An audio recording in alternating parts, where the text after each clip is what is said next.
bancar que está empezando a grabar. Bueno, ahí está grabando, así que cuando quieras, Lucas. Bueno, Matías pregunta si puede pasar el link. Sí, mándalo, Matías, no hay drama. listo, ahora sí está grabando. Sí, ahora sí está grabando. Bueno, hola a todos y a todas, gracias por estar ahí del otro lado. Mi nombre es Lucas, soy estudiante de Economía de la Facultad de Ciencias Económicas de la UBA y estoy participando este año en la Escuela de Economía Política de la UBA. Y bueno, este taller surgió básicamente de la inquietud que tuvo Samantha primero, y nos la transmitió a nosotros, a mí y a Vicky, de, de cuando leyó a Kalecki por primera vez en una de las últimas materias de la carrera y bueno, me despertó la curiosidad y la inquietud sobre un autor que por lo menos yo hasta el cuatrimestre pasado nunca había escuchado nombrar y me resultó rarísimo, dados los aportes que tuvo en el pensamiento económico. Y bueno, en el marco de un espacio como la ESEP lo pudimos organizar, así que en ese sentido quería agradecer por todos los que nos apoyaron para hacer el taller y en especial agradecerle a Guillermo Gigliani, que también nos incentivó a que organizáramos este taller y estuvo siempre ayudándonos a los tres en la organización. Bueno, Kalecki nació en el año 1800, está mal puesta la fecha, me doy cuenta en la presentación, nació en el año 1899. Es hijo de una familia de clase media judía en Polonia. Nació en Lodz, que era una ciudad, es una ciudad en ese momento una de las más pujantes de la región, pues de Moscú, una ciudad pujante en el sentido industrial.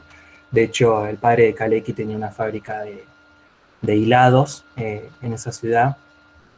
Y bueno, leyendo sobre Kalecki, digamos, pues yo siempre queriendo saber un poco más, me puse a leer varias cuestiones biográficas sobre él, y lo que más me llamó la atención, que dijeron varios autores, entre ellos Toporowski o también King, es que Kalecki realizó grandes aportes a la economía durante el siglo XX, muy importantes, eh, a la altura de los que realizó Keynes también, pero sin embargo Kalecki nunca pudo gozar de ese crédito social, ese reconocimiento, que tampoco se tradujo en un crédito institucional o un crédito político.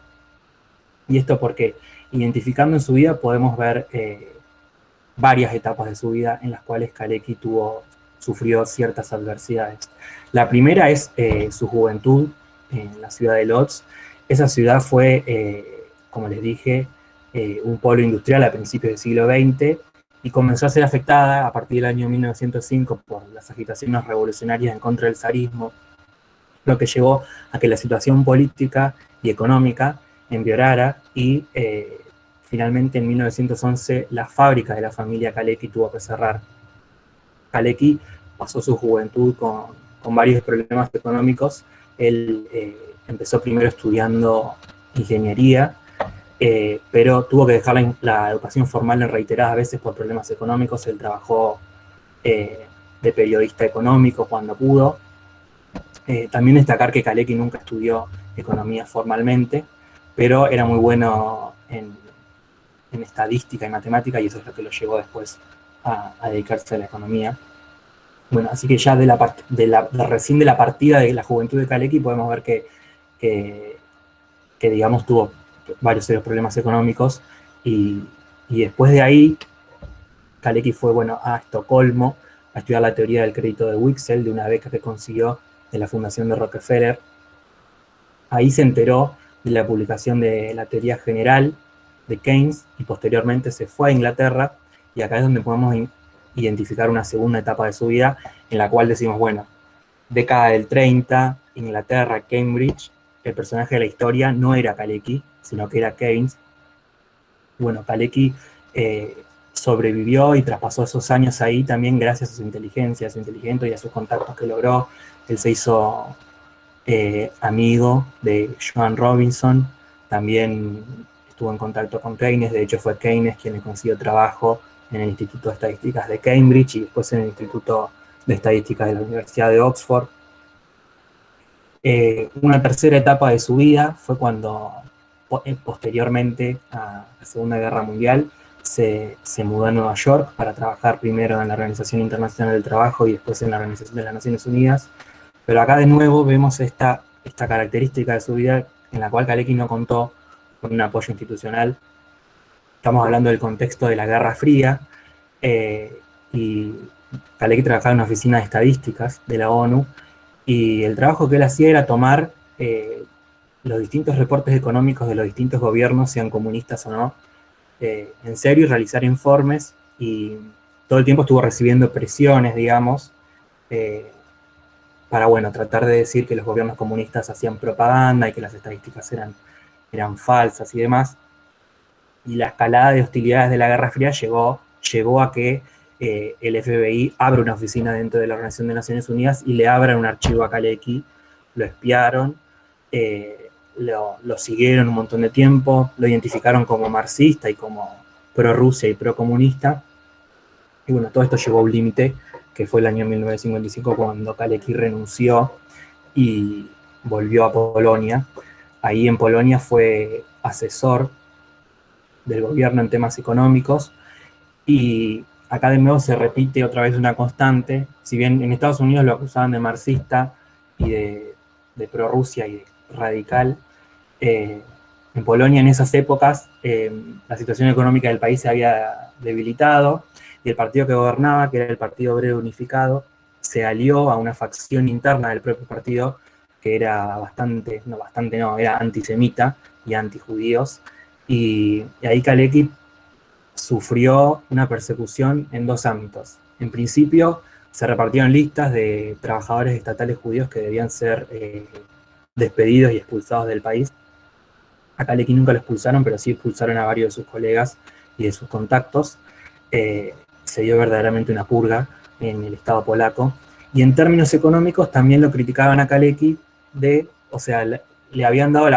dieron la vuelta con la crítica a Kalecki, lo acusaban de ser bastante burgués y de hacer revisionismo marxista, porque Kalecki en ciertos puntos era crítico del gobierno de ese entonces por la situación económica que estaba teniendo lugar.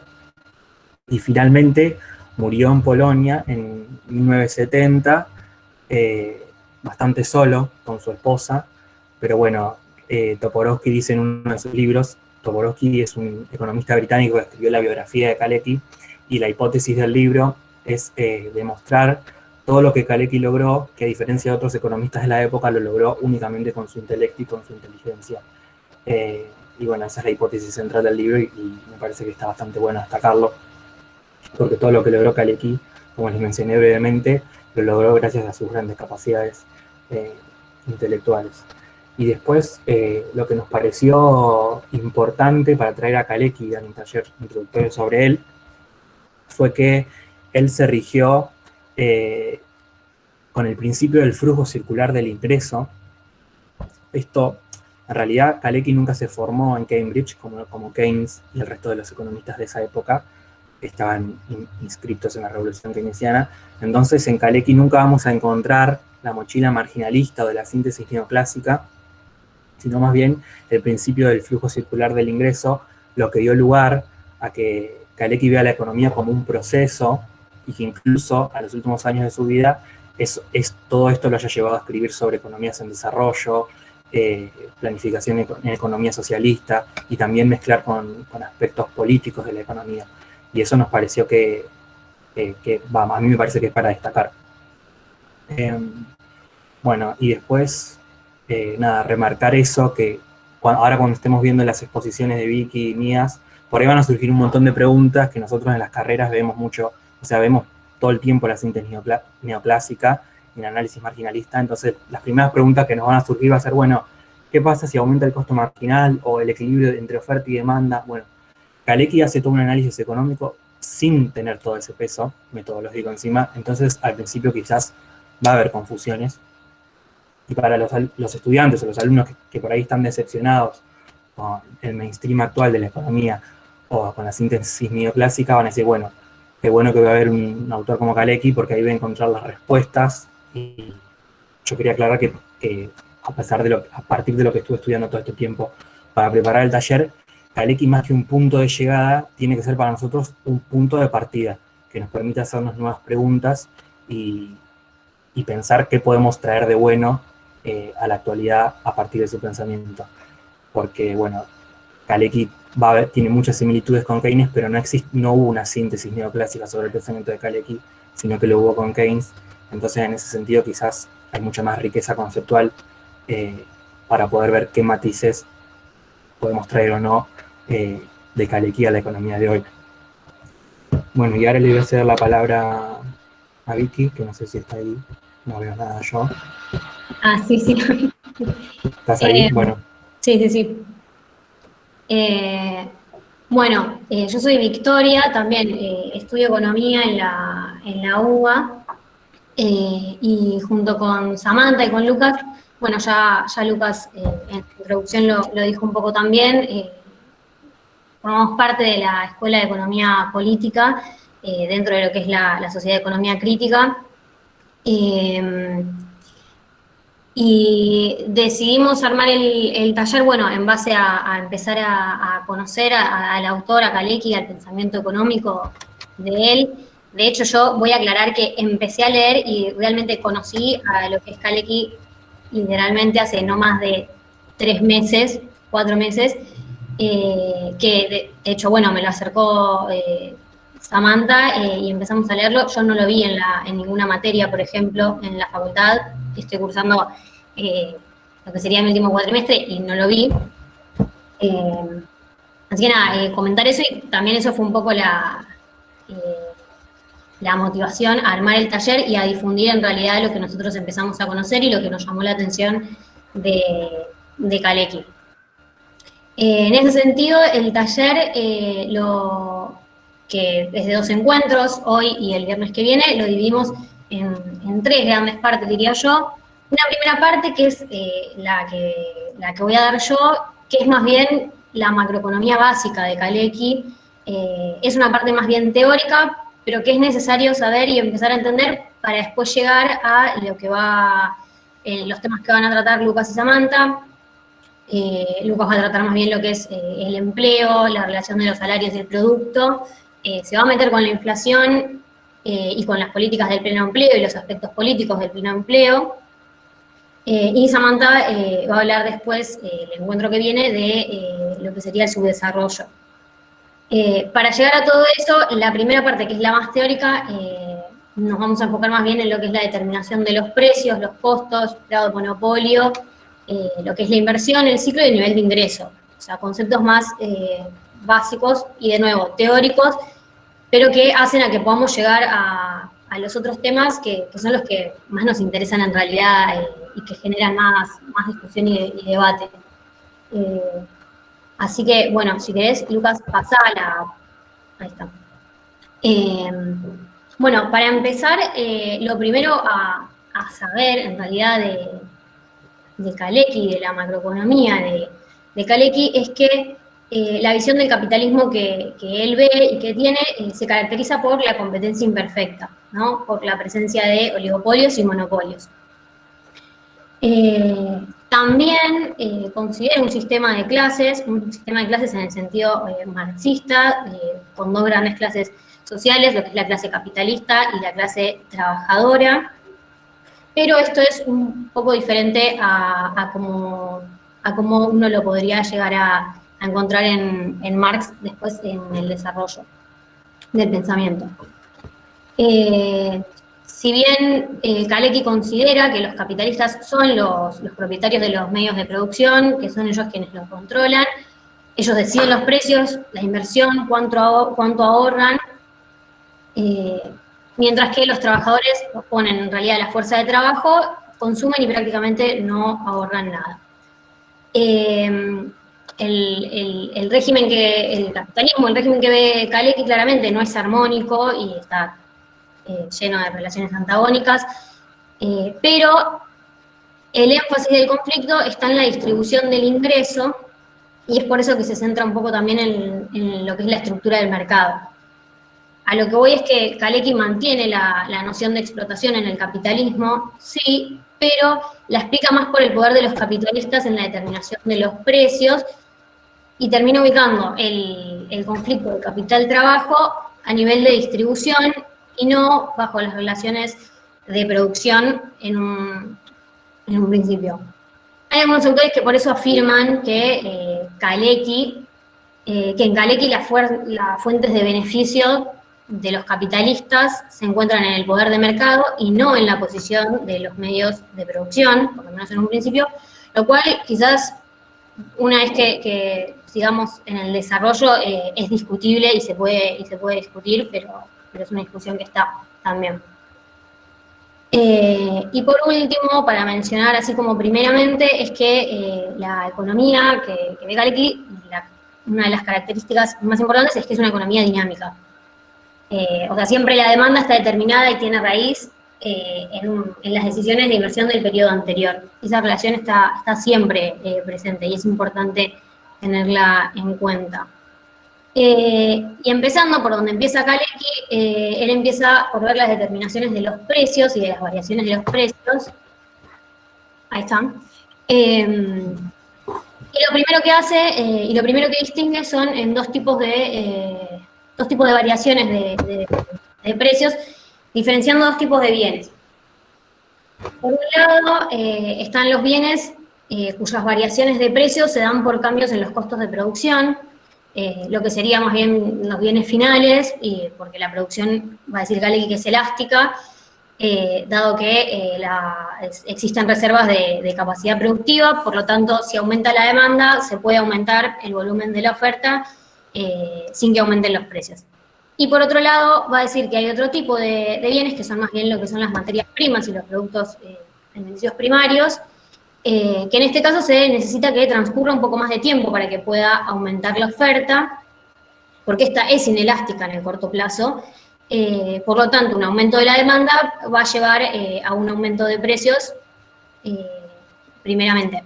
Y acá Kalecki agrega una cuestión de una demanda secundaria especulativa que puede acentuar todavía más el efecto. Tampoco se mete mucho en eso, pero lo menciona. Y en este sentido ya se ve una ruptura con la teoría neoclásica, porque dependiendo del tipo de bien va a haber una formación de precios distintos, ¿no? Y así arranca básicamente Kalecki.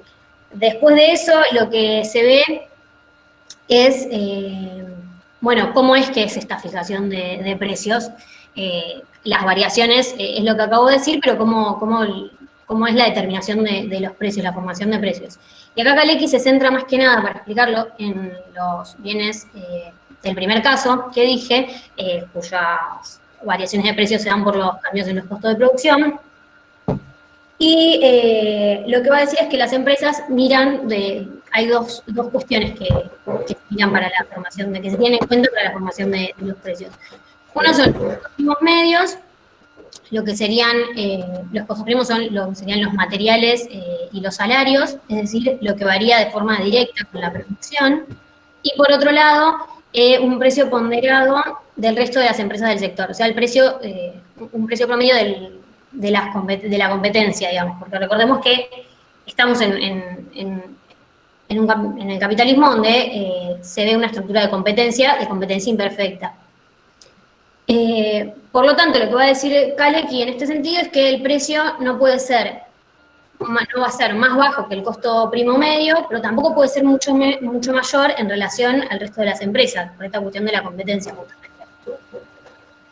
De forma que define la formación de los precios con la ecuación que está acá, que básicamente es una de las únicas ecuaciones que vamos a ver en todo el taller, diría, o en todo por lo menos el encuentro de hoy, que es básicamente que P, son los precios, es igual a la sumatoria de dos términos. Por un lado, M, que es un parámetro, que ahora vamos a ver qué es, multiplicado por mu, que sería los costos primos medios, más el otro término que es N, otro parámetro, y Rho, que es este precio ponderado del resto de las empresas. Lo que se ve con esta ecuación, o sea, así a simple vista, es que claramente un aumento de los costos primos medios o un aumento del precio ponderado del resto de las empresas no es que afecta de forma directa y proporcional al aumento de los precios. Y estos parámetros que aparecen M y N, que yo nombré como parámetros, son en realidad son los que caracterizan el grado de monopolio. Y ahí, si pasás, Lucas. Bien, ese grado de monopolio, que es, o sea, que como se ve en la fijación de precios que acabo de mencionar, es bastante importante en ese sentido. Porque entonces la fijación de precios se termina basando bastante en esta cuestión. Y el grado de monopolio no es otra cosa que justamente la capacidad que la empresa tiene de fijar sus precios en función de sus propios costos y en función de los precios de las otras empresas del sector. Y en este sentido, la próxima pregunta que se acerca entonces es, bueno, todo bien con el grado de monopolio, ¿qué es lo que determina el grado de monopolio de una empresa que es tan importante para la fijación de precios? Y ahí es donde Kalecki menciona y argumenta 4 factores. Por un lado, la concentración del capital en la industria, que básicamente el proceso de concentración de la industria va a conducir a la formación de grandes empresas, porque lo que se vería es una relación de tipo, si mi precio influye de manera sensible en el precio ponderado medio que mencionábamos antes, las otras empresas se van a ver empujadas a seguir ese camino de precios y esto puede llegar de hecho va a aumentar el grado de monopolio. Y Kalecki mismo dice que, bueno, que esto de hecho se puede reforzar todavía más con lo que son los acuerdos tácitos y formalizar de hecho con cárteles. Otro factor que determina el grado de monopolio es el desarrollo de la publicidad. En este caso lo que va a decir Kalecki es que, bueno, puede ser que la competencia por precios en realidad empiece a ser sustituida por la competencia de campañas publicitarias y esto va a favorecer de alguna forma a las empresas que ya están asentadas y va a terminar incluyendo y aumentando el grado de monopolio. Y por otro lado, los últimos 2 factores que son los más importantes, para mí por lo menos, es, por un lado, la relación de los gastos generales y los costos primos. Los costos primos son los que ya mencioné antes, los que varían de forma directa con la producción, y los gastos generales son los que no varían de forma directa con la producción, como pueden ser los sueldos de directivos o de administrativos, ese tipo de gastos. Y acá la cuestión es que si aumenta esta relación, indicaría que aumenta el grado de monopolio, porque lo que está diciendo es que los gastos generales están aumentando más que los gastos primos, que en realidad varían con la producción, por lo tanto, habría una variación de precios, por lo tanto, estos gastos generales estarían llevando una mayor parte. Y el último factor, que a mí me parece importantísimo, es la fuerza que ejercen los sindicatos obreros, es decir, el poder que tienen los sindicatos y las organizaciones obreras en cuanto al grado de monopolio. Claramente, no sé si tan claramente, pero a mayor poder de los sindicatos obreros, menor grado de monopolio. Es una relación inversa, negativa. Esto lo va a retomar, esto no me voy a meter tanto porque lo va a retomar Lucas más adelante cuando hable del tema de los salarios, así que lo voy a dejar ahí. Pero es importante mencionar que todo indica que a mayor grado de monopolio, mayores beneficios, mayores ganancias, y en este sentido va a ser importante ver entonces la distribución del ingreso entre trabajadores y capitalistas. Y Kalecki, en este punto, que por ahí parece como, bueno, sí, agrega que también es importante ver la distribución del ingreso dentro de la propia clase capitalista, porque los aumentos del grado de monopolio, que son causados por el crecimiento de las grandes empresas, pueden dar lugar a lo que es una transferencia de beneficios de las pequeñas empresas hacia las grandes empresas.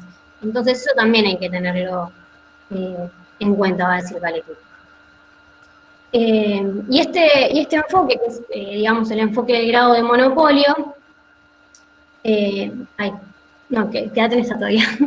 Este enfoque, que es el grado de monopolio, básicamente es una teoría de la determinación de los precios, y se está basando, en lo que se está basando justamente es en que la competencia perfecta no está acá, porque la competencia perfecta, dice Kalecki, es irreal e inapropiada para el capitalismo moderno, para estudiar el capitalismo moderno, a partir de ahí para estudiar el capitalismo moderno.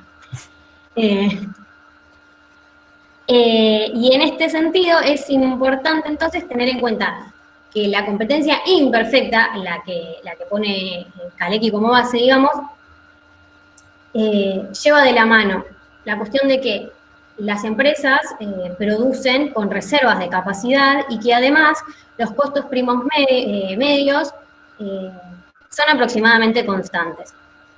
Y esto, acá sí pasa la diapositiva.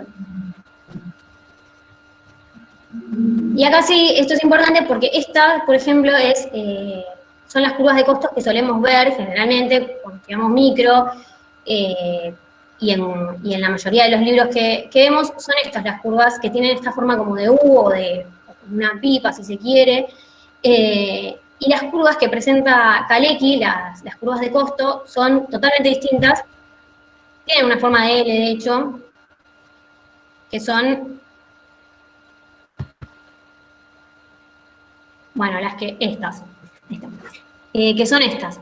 Acá una aclaración, estas son las curvas de costo kaleckianas, digamos, para algunos son las curvas de costo post-keynesianas, ahí hay una cuestión de quién es de quién la toma de quién, pero bueno, básicamente el principal y primer exponente de esto fue Kalecki, de presentar estas curvas, porque las usó de base justamente como microfundamentación de toda su teoría y de todo su desarrollo. Y en este sentido, acá lo que vemos es que, bueno, la curva de costo directos unitario es igual a la curva marginal, que son constantes, por lo menos hasta esto que es FC, es como la capacidad plena, full capacity sería, y los costos unitarios van a ser decrecientes también hasta el mismo punto. Las curvas de costos kaleckianas se basan en 3 hechos estilizados, que son los que están acá a la derecha, que es, bueno, que la curva de costo unitario en el corto plazo decrece generalmente, que el costo marginal y por lo tanto el costo variable se mantiene constante y que se produce normalmente con reservas de capacidad. O sea, que se está del lado izquierdo del gráfico. O sea, lo que estamos analizando son empresas que están del lado izquierdo.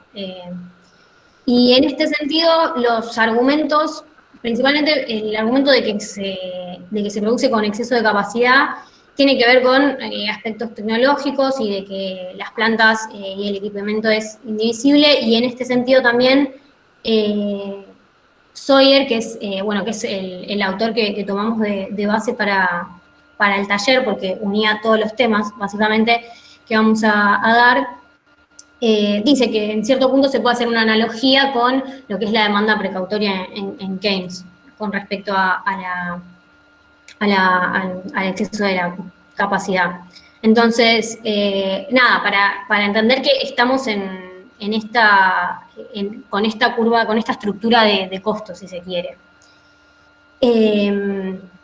Y esto además está basado, y esto tiene análisis empíricos, en Sawyer están mencionados los trabajos, porque justamente los estudios empíricos lo que respaldaban más bien era la curva de costos, esta estructura de curva de costos kaleckiana, más bien en forma de L, y no la forma clásica y tradicional que solemos ver de forma de U. De hecho, está muchísimo más respaldada esta estructura, o mismo, en vez de que sean constantes, que sean costos decrecientes, en realidad. Pero bueno, básicamente me pareció importante traer esto, que es como la base también de todo el desarrollo, como la microfundamentación, digamos, ¿no? Así que esto ya está, lo podemos pasar. Bueno, acá les dejé un meme porque había que ponerle un poco de onda, así que les dejé un meme de las curvas de costos que toma Kalecki. Y ahora nos metemos en el tema de la inversión. El tema de la inversión en Caleki, que es un tema muy importante y central, porque vamos a ver que la inversión es básicamente la fuerza del ciclo económico. Y como les dije, Caleki todo el tiempo ve una economía dinámica y estudia los ciclos económicos, el ciclo económico. Entonces, lo primero a mencionar, que no está acá en la diapositiva, pero sí me parece importante mencionar, es que Caleki reconoce que acá hay una proximidad en ciertos postulados suyos con los postulados de Keynes, en el sentido, por ejemplo, de que sostiene que el ahorro y la inversión se igualan ex post, que la inversión se financia a sí misma para cualquier tipo de tasa de interés. De hecho, descarta que el tipo de tasa de interés sea la variable de ajuste entre el ahorro y la inversión. Por lo tanto, las decisiones de ahorro no son variables explicativas, sino las decisiones de invertir, de inversión. Por lo tanto, también considera que el ahorro es un residuo, por así decirlo, y de nuevo, el elemento central de la actividad económica va a terminar siendo la inversión. Y en este sentido, lo que a mí me parecía importante como distinguir, primeramente, es esta distinción entre las decisiones de inversión y los gastos de inversión que hace Caleki, porque esto lleva, esta diferenciación lleva a que haya un desfase temporal entre ambas, ¿no? Y acá puse una cita de Caleki, de la teoría dinámica, que es cuando presenta esto, que dice: el problema consiste en encontrar los determinantes de las decisiones de inversión. Las decisiones de tal naturaleza, efectuadas en un periodo dado, determinadas por ciertos factores que operan durante el periodo, son seguidas con cierto rezago por la inversión misma. El rezago se debe en gran parte al periodo que dura la construcción, pero refleja también factores tales como reacciones demoradas de los empresarios. Nada, bueno, básicamente lo que está diciendo es que se genera este rezago entre las decisiones y los gastos de inversión, o sea, cuando realmente ocurre la inversión, y vamos a ver que ese desfase temporal es bastante importante. Y si bien acá Caleki dice que el rezago se debe en gran parte al periodo que dura la construcción y demás, acá me parece interesante porque hay algunos autores que afirman, que interpretan a Caleki y afirman que el rezago se da, agregan en realidad que el rezago se da para evitar que el sistema tienda a un equilibrio. Y es lo que le da una cuestión mecanicista al ciclo económico. Y otros autores, por ejemplo, afirman, digamos, reafirman en realidad que los rezagos son una consecuencia de la observación del mundo real, básicamente, ¿no? Porque la producción lleva tiempo y en particular la producción de los bienes de capital o bienes de inversión va a llevar cierto tiempo. Otra cuestión importante es que las empresas invierten hasta que la inversión deja de ser rentable. Y acá esto me parece interesante porque justamente es un punto de choque con Keynes, si se quiere, porque mientras en Keynes el volumen de la inversión está determinado en realidad por lo que sería la intersección entre la tasa, el tipo de interés, la tasa de interés y la eficiencia marginal del capital, Caleki justamente no comparte la teoría de la eficiencia marginal del capital. Justamente considera que en esa cuestión en realidad subyace un modelo estático de la inversión y que la inversión, de nuevo, es un proceso dinámico. De nuevo, esto de la dinámica está siempre presente. Por lo tanto, lo cuestiona y lo rechaza. Y por último, otra cuestión importante en Caleki con respecto a la inversión es que él pone el énfasis y se centra mucho en lo que es el financiamiento interno, ¿no? O sea, el financiamiento interno, el financiamiento propio con las propias ganancias de la empresa. No no tiene en cuenta tanto, y vamos a ver que en el análisis de la inversión en el ciclo, por ejemplo, también se toma más bien la idea de financiamiento interno.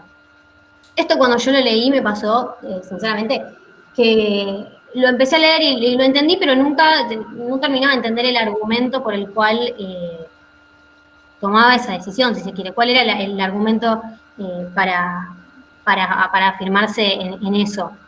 Y para ponerle tanto énfasis al financiamiento interno de vuelta. Y después me di cuenta, y encontré, releyendo y volviendo, que en realidad es porque Kalecki toma un concepto financiero, si se quiere, como principal, que es justamente el principio del riesgo creciente, donde básicamente la idea es que el riesgo va a ser mayor cuanto mayor sea la inversión, y aún va a ser todavía más alto el riesgo si se incrementa la financiación externa con relación a lo que sería el capital previo. Entonces, la única ampliación de capital que no tiene límite es la que deriva de las ganancias obtenidas y de las ganancias retenidas, en realidad. De ahí un poco la centralidad del financiamiento interno. ¿Y por qué no toma tanto el financiamiento externo? Medio que implícitamente está la cuestión de que, bueno, entonces las empresas van a preferir y llevar al máximo financiarse internamente, digamos, con lo propio, por así decirlo. Y siguiendo avanzando un poco en la cuestión de la inversión, lo interesante son los determinantes de la inversión que postula Kalecki, que va a tomar, que son estos tres que están acá en la diapositiva. Por un lado, el ahorro del periodo anterior, que bueno, la relación es positiva, a mayor ahorro va a incentivar la inversión, o sea, la determina positivamente. Por otro lado, el volumen de los beneficios, es decir, que si uno ve la elasticidad de la inversión ante cambios en el volumen de los beneficios, también va a ser una relación positiva, porque si las ganancias aumentan, esto va a hacer que algunos proyectos de inversión y planes de inversión que antes no eran rentables, ahora sí lo pasen a hacer. O sea que estaría expandiendo los límites de los planes de inversión, si se quiere, en el periodo. Y por último, el volumen del stock de capital, que este es el factor que se relaciona negativamente, digamos, ¿no? O sea, la inversión ante aumentos del stock de capital va a ser negativa la relación. Y esto es porque ante un aumento del stock de capital, cuando las ganancias son constantes, esto va a significar una reducción de la tasa de ganancia. Entonces va a haber, se van a haber cumplido algunas demandas de inversión anteriores. Por lo tanto, los aumentos en los bienes de capital tienden a reducir los planes de inversión futura. Y esto es, bueno, acá hay una cuestión interesante que yo acabo de nombrar, los tres determinantes de la tasa de la inversión, y en ningún momento se coloca como determinante o como influyente en la inversión la cuestión de la tasa de interés. Y acá no solo en la evaluación con el ahorro, sino a nivel general. Y esto me parece importante porque también nosotros estamos acostumbrados a estudiar y a tener en la cabeza ese concepto de la relación negativa de la tasa de interés con la inversión, y bueno, Kalecki dice no, básicamente no tiene importancia. Para decir esto se basa principalmente, diría yo, en que bueno, la inversión se va a depender en realidad principalmente de los beneficios, y lo que dice Kalecki es que la tasa que se miraría en realidad para que puede llegar a afectar a la inversión, si se quiere, es en realidad la tasa de interés a largo plazo, es como la que tiene más probabilidades de ser relevante en las decisiones de inversión, y en este sentido, Kalecki dice, bueno, la tasa de interés a largo plazo no causa fluctuaciones cíclicas marcadas, entonces no es relevante para para el desarrollo del ciclo, y lo relevante es la tasa de interés, es la inversión, entonces no la tiene en cuenta, por así decirlo. Una duda que me generó a mí acá, que en realidad esta duda me la transmitió Samantha, me acuerdo, es que si bien Kalecki no especifica en ningún momento esta relación de la inversión y la tasa de interés, Kalecki en la teoría dinámica le dedica no uno, sino 2 capítulos a la tasa de interés. No sabemos muy bien por qué, si no le da importancia después, porque le dedica 2 capítulos, son cortos igual, pero uno a la teoría de la tasa de corto y otro a la tasa de largo plazo, cuando no los tiene en cuenta, para nada. Pero nada, era como un comentario aparte. Y ya metiéndonos un poco más en lo que es la dinámica de la inversión, volvió al anterior. En la dinámica de la inversión y la inversión en el ciclo, acá yo voy a hacer un comentario también, bastante sincero, que es que Kalecki formaliza con una ecuación de la inversión en el ciclo y hace todo un desarrollo de eso, y lo que llamamos como formalizar matemáticamente nosotros, que yo no lo tomé para explicar la cuestión de la inversión en el ciclo, porque me parecía que quizás prestaba más a confusión hacerlo virtualmente, o sea, el desarrollo de las ecuaciones y mostrar qué significaba cada parámetro. Decía que por ahí era engorroso y tampoco nos queríamos centrar tanto en eso. Entonces, lo voy a decir como de forma más intuitiva, y también porque viernes casi las 8 de la noche y no sé si estábamos para ponernos a ver ecuaciones. Entonces, de forma más bien intuitiva, la cuestión y la importancia de la inversión en el ciclo es que la inversión se limita a sí misma, es autolimitativa. ¿Por qué? Porque hay factores, como dije antes cuando nombré los determinantes, que la impulsan y otros que la retraen, digamos. Entonces, en el modelo, básicamente, Kalecki lo que toma son los factores que afectan las decisiones de inversión y las relaciones de las decisiones de inversión con los gastos efectivos de la inversión, y agrupa todo en una misma ecuación, dejando como variable dependiente más bien la evolución de la inversión. Acá quiero recomendar, no sé si recomendar, pero hay una ponencia, porque no es un paper, de Pablo Bort, que presentó en algún momento en la SUMS, en la Universidad General Sarmiento, creo que es,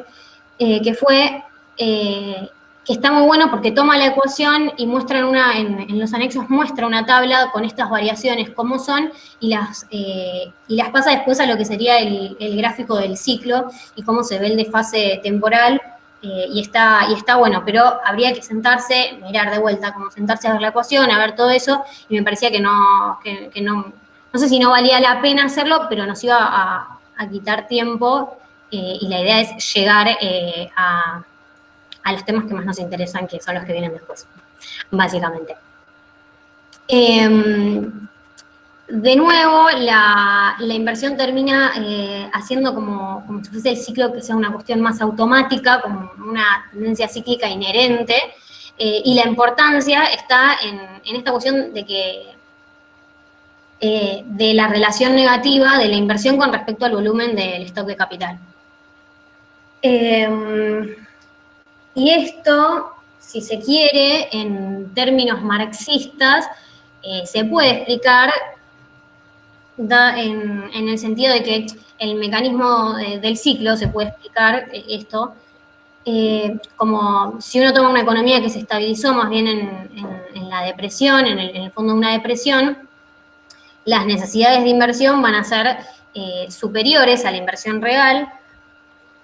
Por lo tanto, el equipo de capital se desgasta y se vuelve inutilizable, y este es el mismo proceso que después de un periodo de tiempo determinado, en realidad, va a iniciar su recuperación, porque va a empezar a subir el uso de la capacidad y entonces la tasa de ganancia va a subir y después va a subir la inversión y se empieza a reactivar todo. Lo interesante de acá es que de esta cuestión en realidad es que la recuperación no se daría por un impulso, por un sí, por un impulso de la demanda de consumo, de los bienes de consumo, sino que está impulsada por la propia inversión. De nuevo, de ahí a que es central la cuestión de la inversión en Kalecki. Y ya como cerrando un poco toda esta parte, otra cuestión importante que quería mencionar es el tema de la determinación del nivel de ingreso, del nivel de ingreso y la distribución del ingreso. Y acá sí, ya pasamos a una de las últimas. Ahí está. Y acá sí, lo que hace, o sea, esto surge básicamente de combinar el enfoque de monopolio que presenté más al principio y una propuesta de las diferencias de ahorro. Y esto lo digo en el sentido de que Kalecki dice que la proporción a ahorrar de los trabajadores es mucho menor que la de los capitalistas. De ahí a que en realidad en un principio va a suponer que los trabajadores no ahorran, en realidad. Después el supuesto lo levanta y lo aclara, pero en principio para esto se supone que no ahorran.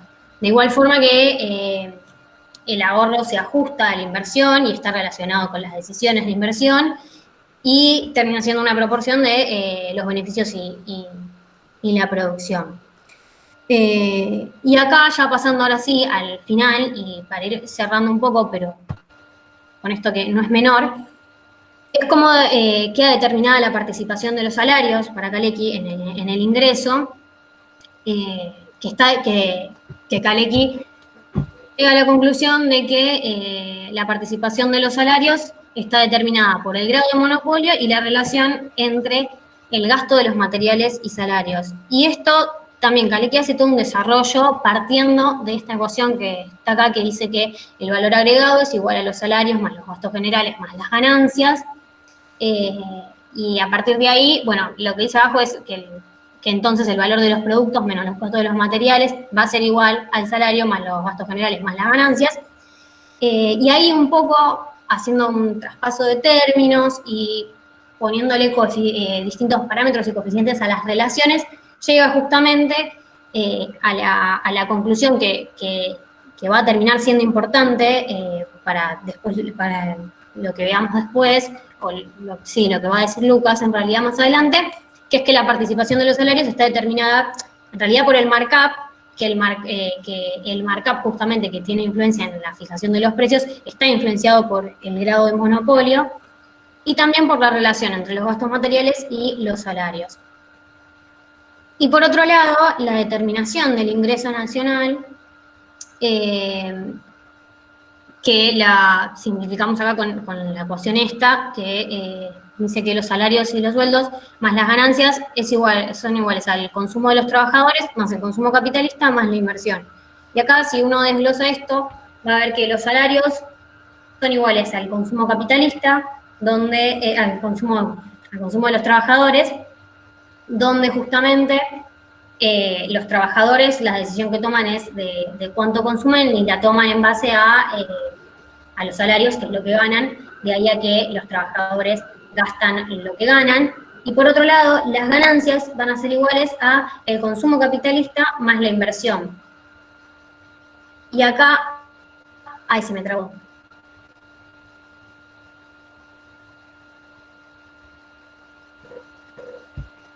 ¿Estoy? Sí, vi que se te escucha bien, vos. Ah, no, porque me había trabado, se me había quedado congelado la pantalla. Sí, por eso. No, bueno, y para cerrar, en realidad, esto de que las ganancias van a ser iguales al consumo de los capitalistas más la inversión. Y en este sentido, acá es qué es lo que determinan los capitalistas. Las decisiones de los capitalistas es cuánto consumen y cuánto invierten. Por lo tanto, eso va a determinar las ganancias y de ahí, en realidad, el postulado o la frase esta que dice que los trabajadores ganan lo que gastan y los capitalistas ganan, los trabajadores gastan lo que ganan y los capitalistas ganan lo que gastan. Así. Que esto también en un espíritu keynesiano una vez escuché que dijeron que era parecido a que la inversión genera el ahorro. como que se podía hacer como una analogía con eso. Y para cerrar, lo que nos dice esto en realidad, entonces, es que la determinación del ingreso nacional está básicamente en manos de la clase capitalista, decidiendo cuánto invierten y consumen, determinando así las ganancias y demás. Y básicamente eso fue como una breve introducción, sé que quedaron un montón de cosas seguramente por el aire también y demás, pero era como una breve introducción de vuelta a las cuestiones más teóricas que ahora, bueno, Lucas va a seguir desarrollando otros temas que lo toman de base y por eso era la importancia de esto. Así que, Lucas, si querés seguir vos. Bueno, para que...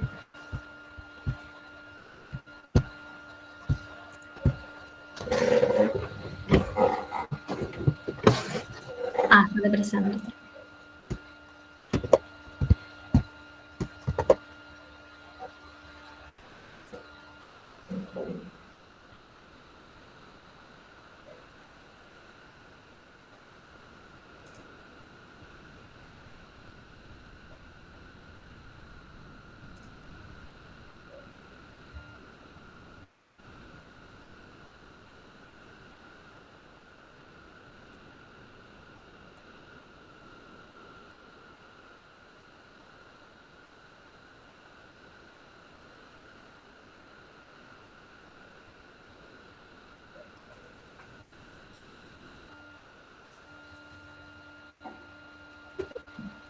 A ver, ahí se ve. Ahí se ve, yo no lo veo. Todavía no.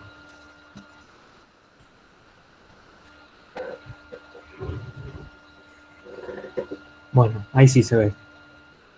Lo que voy a tratar de explicar y demostrar un poco ahora son algunas de las consideraciones que creemos que tuvo Kalecki que lo distinguen del resto de los economistas y que él fue bastante tajante en defender y en estudiar, digamos. La primera cuestión es la relación que hay entre el salario del empleo. Lo que caracteriza al enfoque de Kalecki es que no vamos a encontrar una distinción tajante en el mercado de trabajo y el mercado de bienes, como por ahí sí encontramos en otros autores. Para Kalecki, lo determinante a la hora de ver el salario real y de estudiar el salario va a ser lo que pasa en el mercado de bienes. Si querés, pasame la próxima slide, que ahí están. ¿Se pasó? No. Ahí está. No, ahí está. Salarios nominales. Bueno, los salarios, si existiera un mercado de trabajo y si pudiéramos identificar ciertas relaciones y demás al mercado de trabajo, lo que va a suceder ahí es que se va a determinar el salario nominal. Y el salario real va a ser únicamente determinado a través del impacto del grado de monopolio.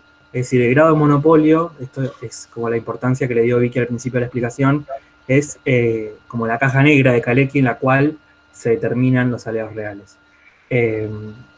Y por lo tanto, la actividad sindical o el poder de los trabajadores van a afectar el salario real en la medida en que afecte el grado de monopolio, no de otra manera. Ahora, la próxima slide, a ver, está el mecanismo por el cual los trabajadores pueden influir en el grado de monopolio. Bueno, acá lo que dice Kalecki es que cuando Kalecki divide la economía y las industrias en diversos sectores, y va a haber sectores que van a tener un markup elevado, mayor al resto de los sectores, con un alto grado de monopolio, y lo que el mecanismo nos dice que los trabajadores cuando ven que hay un margen elevado, piensan y reconocen que entonces las empresas están en disposición de poder financiar una suba salarial. Esto llevará a los sindicatos más fuertes a pelear por mayores salarios en aquellos sectores donde haya más alto margen. Así las firmas, si otorgan las mejoras salariales, manteniendo el grado de monopolio constante, los precios en el sector van a aumentar, en este sector de alto markup. Y van a aumentar de mayor forma que el resto de los sectores que tienen un markup menor. Esta puja podría seguir, sin embargo, dice Kalecki, no es una puja salarial que va hasta el infinito, sino que tiene un límite, y acá aparece como como lo característico del pensamiento de Kalecki, que Vicky lo explicó bien al principio, es que Kalecki ve una economía oligopólica, no ve una economía de competencia perfecta. Entonces, si estas empresas de elevado markup quieren mantener el margen, van a tener que reducir los precios, perdón, van a tener que aumentar los precios, o van a tener que resistir las demandas salariales. Porque si siguen aumentando los precios, van a aumentar mucho en términos relativos al resto de las empresas, y eso les va a empezar a afectar en sus propias ventas. Entonces, en la medida en que la puja salarial de los sindicatos ponga a las empresas en ese rincón, digamos, van a estar afectando el grado de monopolio y van a estar afectando el nivel de los salarios reales, porque en definitiva ahí lo que están afectando es la capacidad que tienen las empresas de subir o bajar los precios en mayor o menor proporción que los salarios nominales. Bueno, a ver en la próxima slide. Bueno, las implicancias de esto, como ya dije, los salarios reales no se determinan en el mercado de trabajo, sino que se determinan a través de este proceso, que, como mencioné al principio, Kalecki ve a la economía como un proceso y en ese sentido ve a la producción como todo un proceso en el cual se determinan varias variables. Y la relación entre salario real y nivel de empleo no es directamente predecible, dice Kalecki, no hay una ley económica que nos garantice cómo se van a comportar esas dos variables. Avanzando, está el argumento de Kalecki. Kalecki nos dice, es un argumento que comparte con Keynes. Ah, no, esto es la explicación. Acá está el... No, dejale la slide. Pensé que iba a saltar otro tema. Kalecki argumenta contra las posturas más clásicas, digamos, de que el desempleo, si estamos en una situación de desempleo, vos bajas el salario, va a aumentar el empleo y se va a salir de la crisis. Le puse la foto de Spert que dice, bueno, si vos aceptás una baja del salario, va a ser una mejora para toda la clase trabajadora en su conjunto porque va a aumentar el nivel de empleo. Kalecki dice, no, esto no es así. En la próxima slide, está Kalecki agarrándose la cabeza y dice, no estoy de acuerdo. Y no está de acuerdo en la causalidad, digamos, de estos efectos. Y ahí pone un ejemplo Sawyer que dice que es común a Keynes y a Kalecki, y nos dice que aún en competencia perfecta, si suponemos que existe la competencia perfecta y se cumple, si el producto es determinado por el nivel de la demanda agregada y estamos en una curva de costos marginales crecientes, o sea, no en las curvas kaleckianas, sino en la curva que todos conocemos, podemos predecir que un aumento en la demanda genera un aumento en el producto, y ese aumento en el producto genera un aumento en los costos. En competencia perfecta sabemos que los precios son iguales a los costos marginales y por lo tanto, si los salarios se mantienen constantes y están aumentando los precios, el salario real cae. Y nosotros vemos el efecto que está aumentando el producto y están cayendo los salarios reales. Y podríamos decir, bueno, reducir los salarios reales va a hacer que aumente la producción. Pero ahí no hay una implicancia de causalidad, porque en realidad todos estos efectos que acabo de describir se dan por un nivel elevado de demanda agregada. Eso es como lo que Kalecki pone más en duda. Después, bueno, Kalecki era muy bueno en matemática y en estadística y recogió evidencia empírica para Estados Unidos en un paper que publicó, un artículo que publicó en 1939, lo quise buscar por todos lados y no lo conseguí, y publicó en estudios sobre la teoría de las fluctuaciones económicas, que se publicó en 1966, dedicó un capítulo entero a estudios estadísticos de Polonia para tratar de, digamos, contraargumentar esta creencia de que el desempleo se cura con salarios bajos. Y ahí, bueno, yo puse dos de las tablas más importantes que pone Kalecki en ese texto, que nos muestran que a partir de la crisis de 1930 caen los salarios monetarios, a la vez que caen los costos de vida, pero que a la vez se da una caída en los precios que hace que aumenten los salarios reales. Sin embargo, tenemos una producción industrial que cae también y un empleo industrial que cae. Lo que dice Kalecki es, bueno, tenemos una caída muy brusca de los salarios y sin embargo esto no nos está generando que la crisis se amortigüe, digamos. Y otra implicancia central de esto es que los salarios nominales pueden caer, pero eso no implica que el salario real vaya a caer. Entonces Kalecki defiende con mucha fuerza esta idea de que no hay una relación que podamos predecir entre salario real y empleo. Hay también un desarrollo todo matemático sobre esto, una ecuación que me pareció que traerla ahora no era sumar más desgaste de parte de todos, pero está desarrollado matemáticamente también. Y en la próxima slide creo que es una cita que puse, que me pareció muy buena, en la que Kalecki, defendiendo esta postura y argumentando en contra de las posturas más neoclásicas, dice que generalmente va a haber ciertos amigos, entre comillas, de la clase trabajadora que le van a decir a los trabajadores que abandonen la lucha por los salarios, porque esto va a afectar a la clase trabajadora en su conjunto. Y Kalecki dice que si bien un cambio en los salarios puede tener un cambio en el empleo en una o en otra dirección, no va a ser tan significativo, pero lo que sí va a hacer el cambio en el salario es afectar, en cierta manera, la distribución del ingreso. Y afectando la distribución del ingreso, esto va a generar una tendencia a reducir el grado de monopolio, y sabemos que con una reducción del grado de monopolio, los salarios reales tienden a aumentar.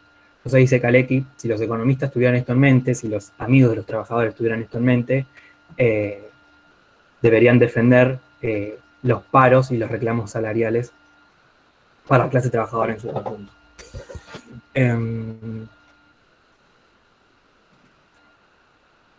Después, bueno, en Sawyer, que es el texto que nos basamos para esta presentación, nos explica que si bien no hay un modelo único y unificado de inflación en Kalecki, en todos sus escritos sí hay dos posturas sobre la inflación importantes. Una que es la inflación en condiciones normales, digamos, con exceso de capacidad y costos unitarios constantes. Esto es lo que más en términos teóricos lo explicó Vicky con anterioridad. Esto lo vio Kalecki digamos, en condiciones de paz, digamos, no de guerra. Kalecki escribió siempre en la posguerra. El aumento del empleo en estos casos genera que con el grado de monopolio constante se generen aumentos en los costos cuando se llega a la capacidad máxima utilizada, y esto va a hacer que el nivel de precios aumente. Pero en este caso no hay restricción de capacidad, y lo que sí voy a destacar es el segundo tipo de inflación, que es el que más nos interesa, que es la inflación con restricciones de capacidad en algún sector o todos los sectores. Este mecanismo Kalecki lo vio en las etapas de guerra en Europa, y es similar al mecanismo que podemos ver en los países latinoamericanos. Lo que pasa es que el aumento de la demanda, por ejemplo, de bienes de consumo, con una restricción de oferta en el caso de la guerra, que los recursos se destinan a la producción de armamento y demás, hace que la oferta de alimentos no pueda responder a esa demanda y haya una presión alcista sobre los precios. Esto es similar, como ya dije, al caso de las economías latinoamericanas. Kalecki después retoma esto sobre las economías en desarrollo. Es medio similar a la postura estructuralista de la inflación. Y lo que se genera es que haya una espiral de precios al alza, digamos, que hace caer el salario real, y bueno, los grupos de menores salarios y de menores ingresos son los más perjudicados. Otra cuestión importante que Kalecki le dio al tema de la inflación, que me parece importante remarcar, que no por ahí en otros autores no se remarca tanto, es los efectos que tiene la distribución del ingreso.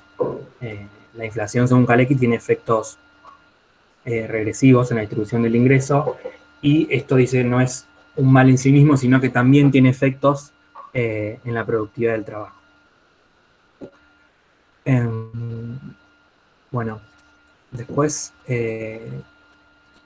lo siguiente que tomé, que me parece importante, es la política económica del pleno empleo, que está basado en un artículo que publicó Kalecki en un volumen de 1944, que ahí dice Instituto de Estadística de la Universidad de Oxford. Lo que hizo Kalecki fue aceptar la idea de que con la revolución keynesiana y con las ideas keynesianas, los gobiernos puedan en cierta medida administrar la demanda agregada a través de políticas públicas para llevar al pleno empleo. De esa forma consideró que existen 3 maneras de alcanzar en pleno empleo. Que si me pasás, Vicky, a la próxima slide. Bueno, la primera manera de alcanzar el pleno empleo, según Kalecki, es el gasto del gobierno en inversión pública y subsidio al consumo de las masas, financiado con deuda. Con deuda, esto es deuda local, en este marco estamos en el modelo de Kalecki de economías cerradas. Este es como el principal mecanismo de generar el pleno empleo y también el que es más criticado. Kalecki identifica 4 críticas a esto. La primera es de dónde sale el dinero para financiar el gasto de inversión pública. La respuesta que da Kalecki es que el déficit se financia a sí mismo. En esta dinámica que él ve en la economía, un aumento del déficit a causa del aumento un aumento en el déficit genera un aumento en los ingresos y un cambio en la distribución que generará los suficientes ahorros para financiarlo. Dice Kalecki que ningún otro autor, a pesar de él, ha tratado de demostrar esto y que esto hasta el día de hoy, que es el día que escribió él, todavía se malinterpreta. La segunda crítica es que el déficit produce un aumento en la tasa de interés y por ende cae la inversión. Lo que Kalecki respondió a esta crítica es que la tasa de interés debe ser mantenida a un nivel estable, sin importar qué tan grande es el déficit, dejando actuar en ese momento a la política bancaria. Tiene que haber una política bancaria crediticia que sea propicia a estabilizar la tasa de interés para no generar esos desequilibrios en la inversión. La tercera crítica a esta primera política de pleno empleo es que hay que tener cuidado porque puede generar inflación.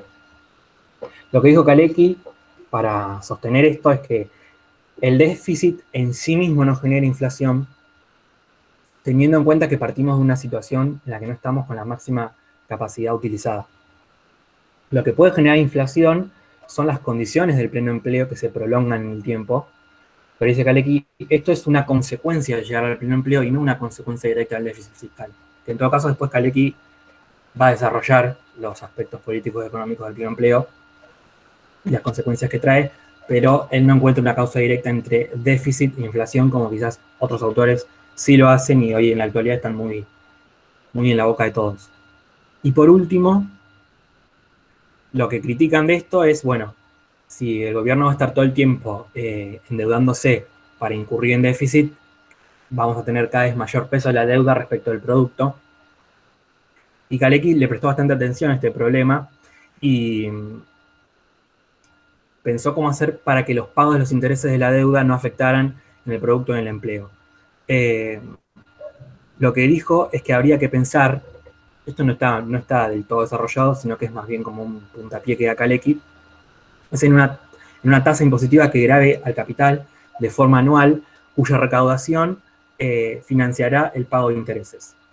Esta tasa va a ser similar a un impuesto anual a la riqueza, lo único que va a ser recaudada sobre empresas y personas, con los activos de las empresas directamente gravados, pero las acciones de las empresas que estén en posesión de los hogares van a estar exentas de la tasa.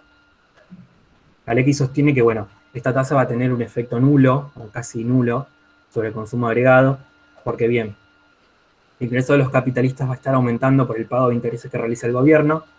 Recordamos que los capitalistas van a tener bonos del gobierno, y con el pago de la tasa, ese ingreso se vuelve a reducir, por lo tanto el ingreso de los capitalistas se mantiene invariable.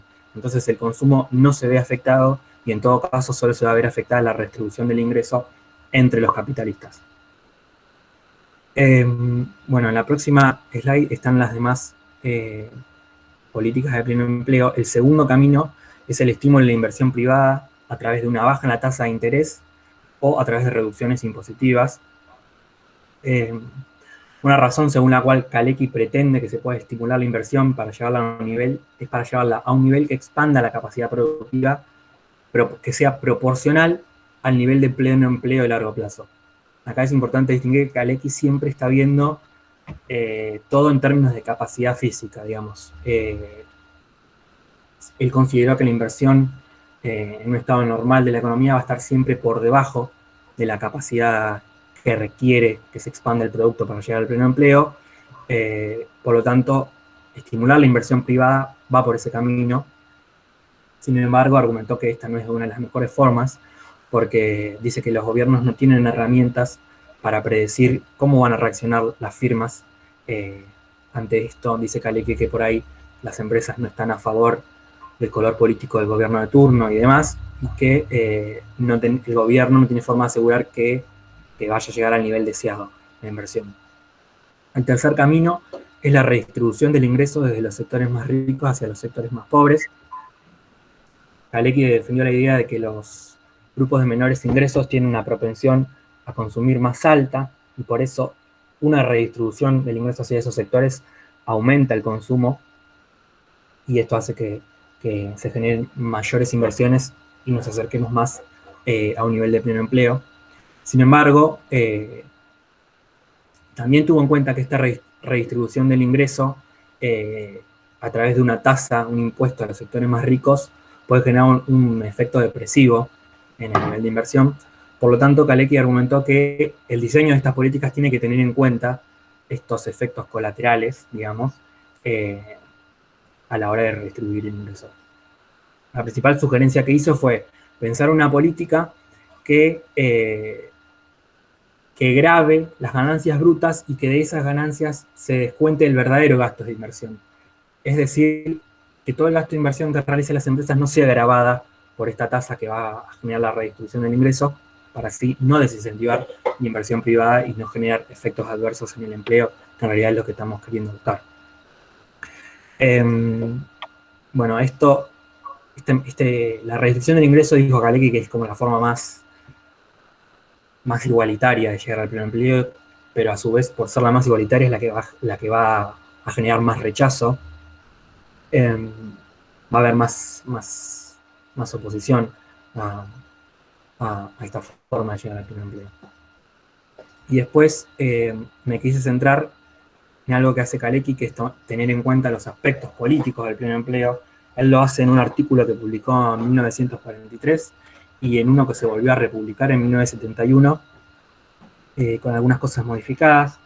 Básicamente, Kalecki dice, bueno, es posible que los gobiernos tomen políticas, como dije anteriormente, que nos lleven a un nivel de pleno empleo, pero esto va a generar cambios en el sistema que van a hacer que esto sea políticamente inviable y va a generar conflictos. Lo primero que va a suceder es que el sector privado, las empresas, los capitalistas, van a estar descontentos, dice Kalecki, con la intervención del Estado, porque van a sentir que el capital está perdiendo poder en la toma de decisiones, o que el Estado se está metiendo de más en el sector privado. También van a surgir las críticas de que el Estado tiene que meterse solamente en cuestiones que bien generen ganancias. O sea, lo que escuchamos hoy en día de que, bueno, vos estás subsidiando el consumo de las masas, ¿por qué no financias inversiones que generen más trabajo? Todo esto Kalecki lo tiene en cuenta y lo escribe, y por lo general él dice que las inversiones públicas de las cuales sí van a estar a favor del sector privado va a ser las que tengan beneficios sociales para todos, como por ejemplo los hospitales, las escuelas, las rutas y demás. Y Kalecki vio que estas tensiones que se dan en periodos de pleno empleo prolongado, él predijo, digamos, vaticinó, esto lo dice Sawyer, que se va a dar lugar a un ciclo político. Es decir, cuando estamos en un nivel cercano al pleno empleo, las empresas y los grandes terratenientes, los grandes capitales se van a agrupar y van a ejercer presión sobre los gobiernos para que dejen de llevar a cabo estas políticas. Dice Kalecki que los capitalistas los empresarios actúan con un instinto de clase que les hace poner en la balanza las ganancias y la estabilización política, la estabilidad política, y que ellos valoran más la estabilidad política que las ganancias que produce estar en un nivel de pleno empleo. Y bueno, y que los trabajadores, al ver que el gobierno está llevando a cabo políticas para alcanzar el pleno empleo, van a estar ahí al pie del cañón reclamando que esas políticas sean efectivas y que se cumplan y que se lleguen al pleno empleo. Y de esta manera el ciclo político que se abre, dice Kalecki, va a hacer que en años electorales los gobiernos tiendan a llevar políticas de pleno empleo para poder ganar las elecciones, mientras que en los demás años van a tender a ceder esos reclamos y van a aceptar los reclamos de la clase capitalista. Por último, y para ir terminando con esto, lo central que da Kalecki en los aspectos políticos del pleno empleo, que me pareció destacar, es que él dice que en la medida en que, porque hay algo central que dice Kalecki, es que el capitalismo como sistema en su conjunto nunca experimentó ni estuvo expuesto a largas etapas de tiempo de pleno empleo, por todo lo que él explicó sobre la dinámica y los ciclos.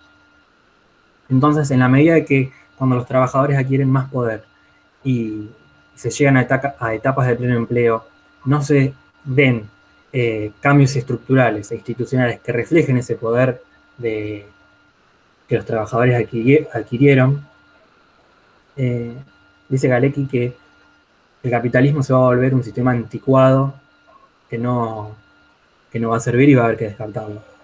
Y eso está relacionado con una visión que tiene Kalecki que está presente a lo largo de toda su obra, es que todo el fin de la actividad económica es como disfrutar de la riqueza material y demás, y dice que en este sentido, cuando los trabajadores no puedan obtener un poder, digamos, que se mantenga en el tiempo para garantizar ese pleno empleo, el capitalismo no va a funcionar.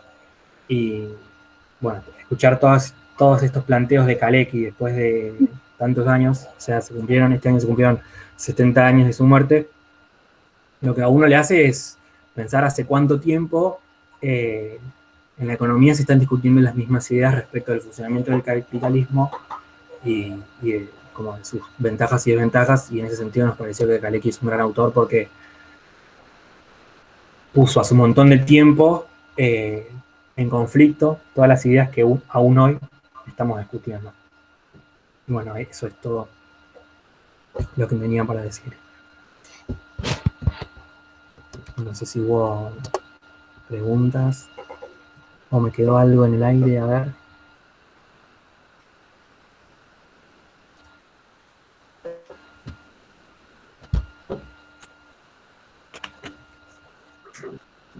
Hola, yo tengo una pregunta, un comentario más que una pregunta, no creo que tenga una respuesta concreta, pero es, no sé si se me escucha primero, perdón. Sí, se escucha bien.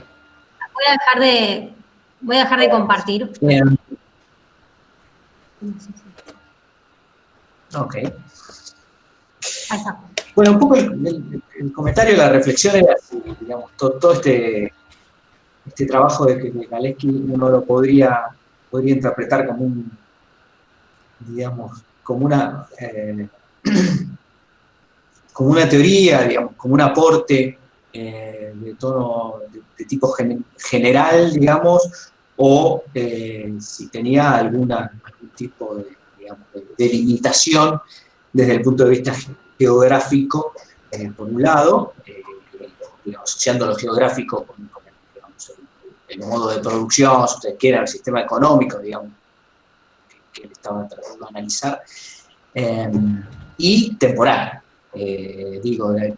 entonces un poco la pregunta que me hago, e insisto, no pretendo con esto tener una respuesta concreta, es si los trabajos de Keynes, de alguna manera, fueron, si ustedes quieren, mejor recibidos o soportaron mejor el paso del tiempo por estas cuestiones, digamos, de análisis, desde dónde vienen, en el sentido de qué sistema económico podrían estar mirando, o hay algo más, no hay alguna consideración, digamos, teórica o conceptual que haga que uno piense que los hace diferentes realmente y que vale la pena entonces hoy en día sí sostener algunas de las ideas de Keynes y quizá menos las de Kalecki, ¿no? Es más para disparar una reflexión que una pregunta, ¿no? Gracias. Bueno, creo que esa pregunta yo la comparto, me la hice también, y se la hacen de hecho varios autores de los que hemos leído. ¿Vos, Vicky, ibas a decir algo? No, lo mismo, que es algo que nosotros de hecho lo hemos charlado y nos lo hemos preguntado, y también al haber mismo leído tanto, si bien leímos leímos las cuestiones teóricas y lo académico de Kalecki, estuvimos leyendo bastante, bueno, Lucas hizo la introducción en base a la biografía que escribió Topolowski, entonces también nos hace pensar en todo eso, creo yo, pero es algo que yo comparto también. Guillermo quiere hacer un comentario. Buenas noches. Hola, buenas noches. Hola. Hola. Pues sí, tengo como una pregunta en cuestión que me causa curiosidad dentro de la explicación específicamente sobre el pleno empleo, que pues una tenía que ver más que todo como un cuestionamiento que le hacían a Kalecki precisamente sobre la caída de la tasa de interés y pues lo que está ligado en el crecimiento de la inversión o no. Entonces me causa mucha curiosidad dentro de la respuesta que pues estaban comentando que pues Kalecki determina que pues uno de los aspectos más importantes dentro de esa crítica es que hay que hacer que el Banco Central estabilice la tasa de interés pues para mantener de cierta medida los incentivos a la inversión. Pero pues digamos que dentro del libro de Kalecki de la teoría de la dinámica económica, digamos que dentro del capítulo de la inversión específicamente, digamos que él deja claro también que la tasa de interés no hace parte, por decirlo así, no es un determinante dentro de la inversión, ¿sí? Porque sencillamente la naturaleza de la tasa de interés no tiene nada que ver con la naturaleza de la inversión, sino que esta depende del apalancamiento financiero, es decir, de la deuda que puede contraer las empresas o el sector privado para poder acceder a créditos y por tanto expandir su inversión. Y que realmente el límite no es la tasa de interés, sino es el nivel de apalancamiento y la riqueza base que puede tener una empresa. Entonces me causa curiosidad cómo se puede relacionar con el hecho de que si al final la tasa de interés no es la que está interviniendo dentro de los niveles de inversión, ¿por qué mantenerla estable para que la inversión pues se mantenga? Entonces eso es algo que me causa curiosidad, que me gustaría que me lo pudieran responder, porque pues esa parte sí la desconozco un poco. Bien. No sé si quieren que respondamos Igual una por una. No sé si quieren ir juntando también más preguntas en lugar de ir respondiendo una por una, si quieren que esperemos que alguien haga alguna pregunta en el chat, eso como prefieran ustedes, chicos. Yo diría de juntar un par ahí. Tomás puso en el chat que quería hacer una pregunta, si querés abrirte el micrófono o hacerla. Dale, si quieren ábranse el micrófono y vayan recompilándolas y las vamos discutiendo todas juntas. ¿Quieren? Sí. Dale, entonces, Tomás, si querés, te habilitamos la palabra.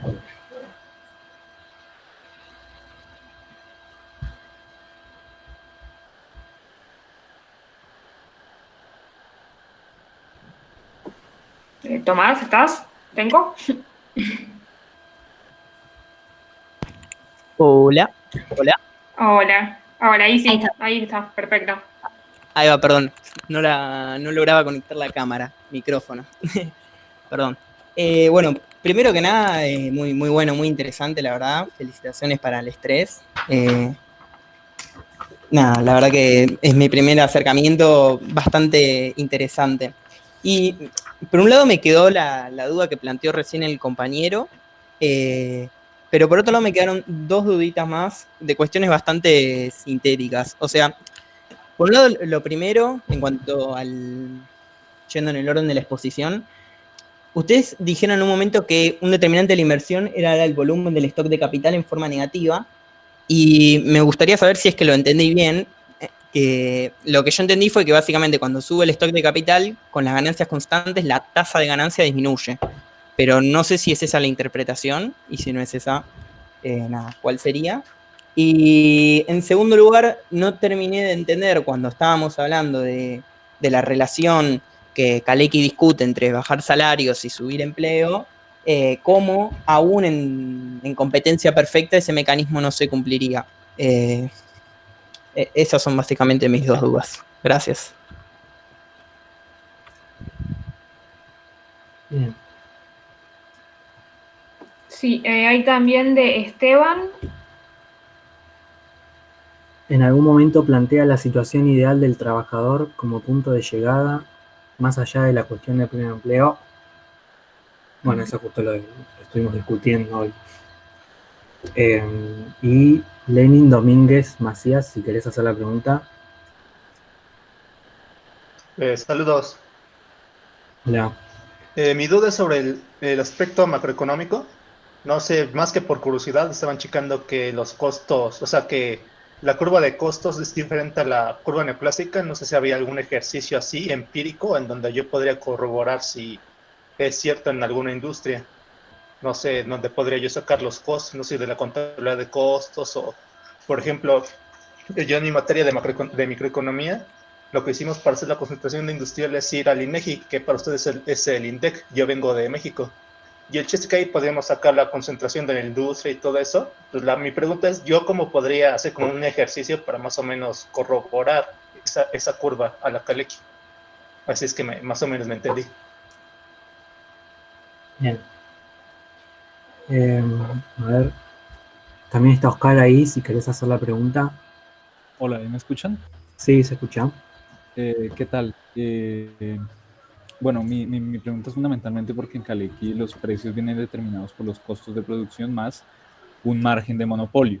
La pregunta es, ahí no existe una circularidad, digamos, y eso no viene a ser un problema teórico que uno podría pensar le quita un poco de consistencia al análisis sobre los precios de Caleki. Y si existe alguna solución o se planteó alguna solución. Porque ese era también el problema de los clásicos, ¿no? Medir el excedente que soluciona Rafa, medir el excedente a partir de cantidades físicas. La tasa de ganancia, determinarla. Pero bueno, esa es la pregunta más o menos. Gracias. Bueno, a ver. Creo que no hay más. Guillermo quería, no sé si quería preguntar algo o comentar algo. Ah, sí, había puesto más arriba. Pero está silenciado. Ahí está. Ahí está, ¿no? ¿Está? Sí. Sí, ahí está. Sí, porque el comentario de Pablo para mí es muy interesante. Porque si hace al tiempo y espacio de Kaleki, me parece que se refiere Pablo. Bueno, no sé si voy a contestar exactamente, pero para mí la importancia de Kaleki hoy, porque me da la impresión de que Pablo estaba diciendo, bueno, con la importancia que tiene Keynes y dada desde mi punto de vista, la gran similitud entre Keynes y Kaleki, ¿cómo uno explica la importancia, si tiene importancia Kaleki? Bueno, yo creo que sí, que Kaleki tiene una gran importancia porque Kaleki es apropiado por todos los post-keynesianos. Es decir, todos los autores post-keynesianos, digamos de los menos kalekianos, como Paley, hasta los extremadamente kalekianos, como Heine o como Lavoie, a todos estos autores les resulta, a toda la corriente kalekiana, le resulta muchísimo más accesible, más directo, exponer sus ideas a partir de un perfeccionista puro, digamos, de un hombre que ve el mundo como, en términos de monopolio, como es Kaleki, que en términos de una economía, bueno, sin adherir a competencia perfecta, pero una economía en la que existen competencias. Yo creo que el caso más claro, donde yo creo que ahí sí Kaleki define claramente, o lo define en términos que me parece que son precisos, la curva de costos. El costo marginal es igual al costo medio, en el rango relevante de producción. Es decir, podemos hacer esas curvas con forma de U, con forma de B, pero el rango de producción, si uno está hablando de 80.000 unidades, 85.000, 75.000, el costo unitario es siempre el mismo. Incluso el costo unitario total, porque ahí las variaciones son pequeñas. Eso es a mí lo que me parece relevante en Kalecki, y el hecho de que todos los keynesianos, que la economía crítica no marxista sea todo kaleckiana, la post-keynesiana sea kaleckiana. No intervengo más porque he visto muchas intervenciones de compañeras y compañeros, y yo pedí intervenir por lo de Pablo, pero veo que hay muchas intervenciones muy, muy interesantes, muy importantes.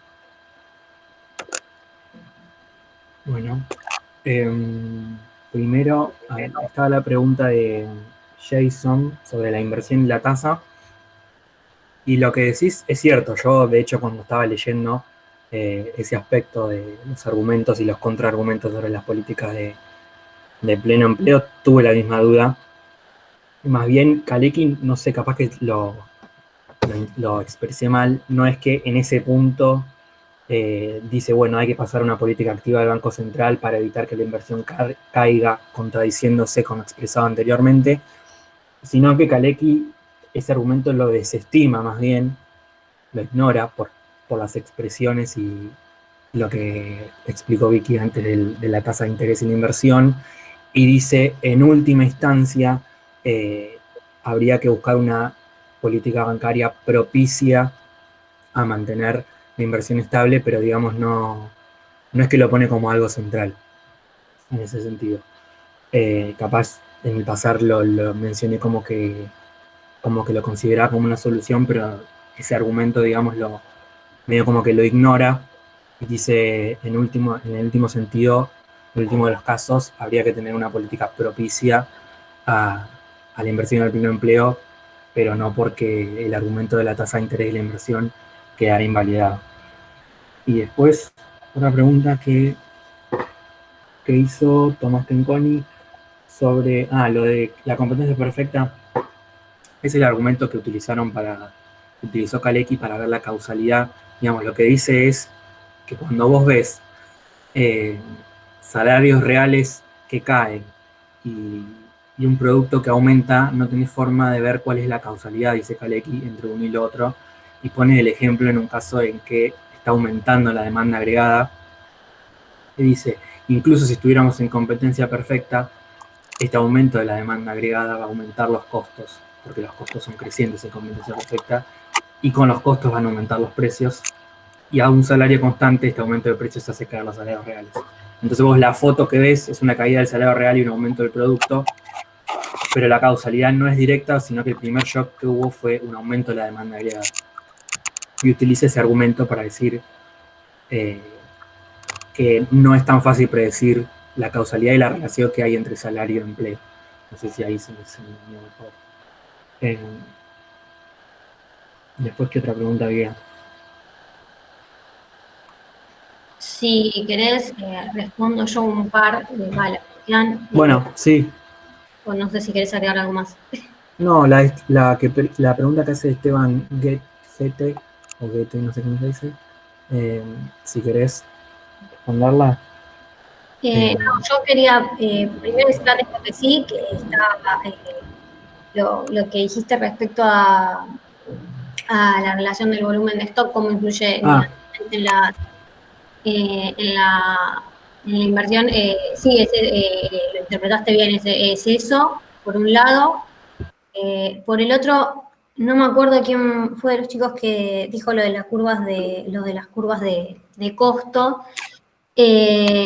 No sé cómo se podría hacer ahora, lo que sí, el estudio empírico que yo decía es el que nombra la BOA, creo que se pronuncia, que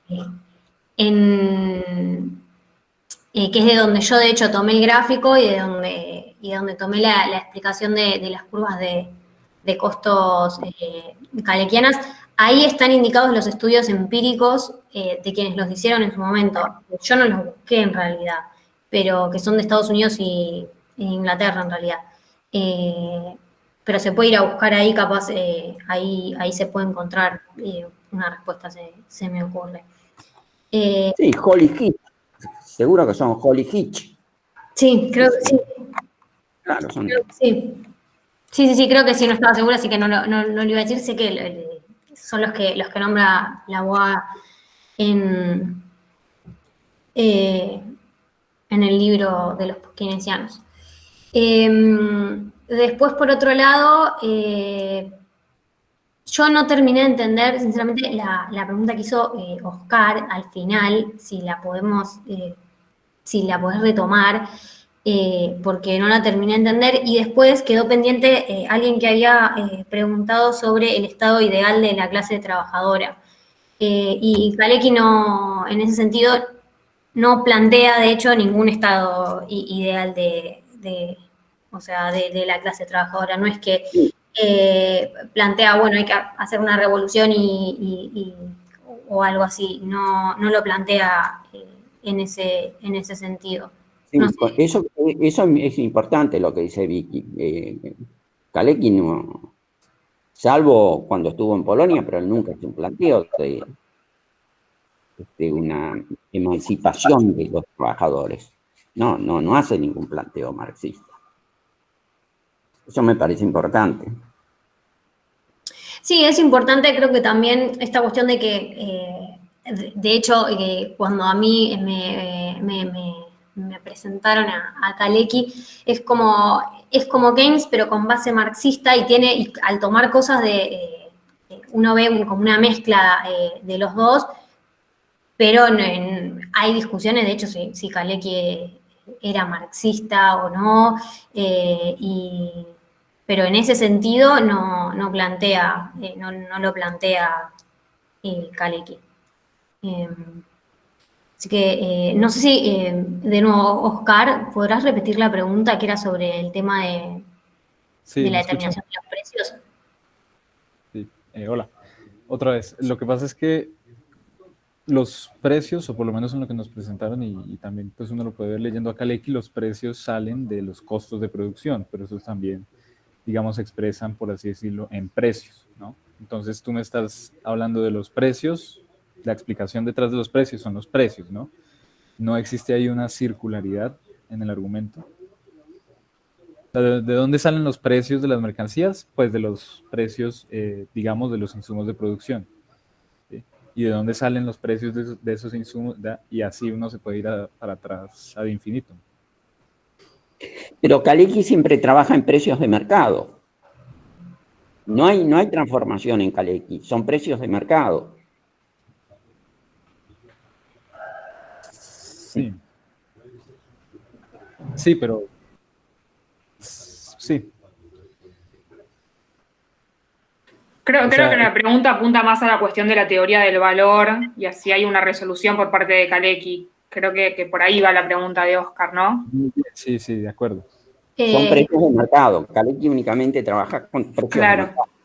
Claro, no se mete ahí, digamos. O sea, no él parte... Rafa. Claro. Ok.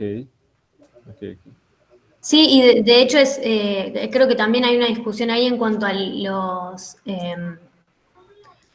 los marxistas, si no me equivoco, que quieren meter el desarrollo de una teoría de monopolio, hacerla, fusionarla con la teoría del valor, y se encuentran con problemas como de compatibilidad, si se quiere, en cierto sentido. Lo relaciono con eso. Pero ahí es como dice Guillermo, que toma los precios de mercado en realidad directamente. Hay dos comentarios más que estaría bueno rescatar. Uno es de Lautaro Neuwen, que dice: hoy en día Piketty tiene muy buen desarrollado el tema del impuesto a las riquezas, nivel de deuda y la implicancia del sector financiero en la economía real. Se los traigo para quien desconozca, porque me parece que toca a temas que hoy se charlaron y sobre todo porque lo trae con un análisis a la coyuntura actual a nivel global. Y Lenin Domínguez tiene un comentario que es: hay un alumno de Kalecki que recientemente falleció, Julio López Gallardo, tiene varios trabajos, fue profesora en la UNAM, por si están interesados. Bueno, sobre este último comentario les quería comentar que en la clase que viene, que es la clase en la que vamos a hablar de Kalecki y su desarrollo, yo justamente voy a utilizar en la exposición un texto de Julio López que utiliza un marco kalekiano para hablar de crisis en Latinoamérica. Es el capítulo 16 de un libro que se llama algo así como La economía kalekiana de hoy, que se los enviamos a la bibliografía, por si lo quieren ir leyendo para comentarlo en la clase que viene.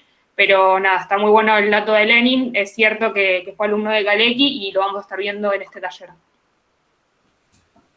Yo aprovecho que nombraste lo de la bibliografía, hacer un comentario que me olvidé de hacer, pero que lo quería hacer al principio de todo, que es que nosotros con el link de la reunión, del encuentro, mandamos 2 textos de bibliografía que tomamos.